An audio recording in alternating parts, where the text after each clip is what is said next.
પાણીમાં પણ બે પ્રકાર પહેલા હતા.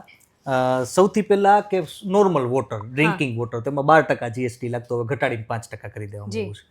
પછી અમુક પાણી એવું એમાં એડેડ મિનરલ્સ ને એવું બધું આવતું હોય, તમે જોયું સ્પાર્કલિંગ વોટર, આ બધા હોય ને એમાં 18% જીએસટી લાગતું, એને પણ હવે ઘટાડીને 5% કરી દેવામાં આવ્યું છે. એરેટેડ બેવરેજીસ જેમ કે માની લો કે કોકા કોલા છે, થમ્સઅપ છે, કે જેમાં બધા સુગર એડેડ હોય એવા, તો એમાં પેલા 28% જીએસટી હતું, હવે એને 40% કન્સિડર કરી દેવામાં. ટૂંકમાં જેટલા પણ ઠંડા પીણા છે, જે એરેટેડ ડ્રિંક્સ છે, ફિઝી ડ્રિંક્સ છે, એને હવે લક્ઝરી ગુડ્સમાં ગણવામાં આવશે અને એ પીવા માટે તેને હવે લોકોએ 2 વખત વિચાર કરવો પડશે. એને લક્ઝરી ગુડ્સ ગણી શકો, સિન ગુડ્સ ગણી શકો, પણ 40% જીએસટી તેમાં લાગશે, એટલે એ મોંઘા થશે.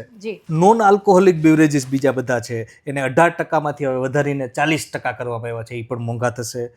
પ્લાન્ટ બેઝડ મિલ્ક છે, એને 18%માંથી ઘટાડીને 5% કરી દેવામાં આવ્યું છે, એટલે એમાં બેનિફિટ થશે. સોયા મિલ્ક ડ્રિંક્સ છે, એમાં પણ 12%માંથી ઘટાડીને 5% કરી દેવામાં આવ્યું છે. ફ્રૂટના જ્યુસ બધા જે છે એને 12%માંથી 5% કરવામાં આવ્યા છે. Carbonated beverages with fruit juice એ બધા છે એને 28%માંથી 40% કરી દેવામાં આવ્યા છે, એટલે ફ્રૂટ જ્યુસ ભલે હોય પણ કાર્બોનેટેડ છે તો વધી જશે.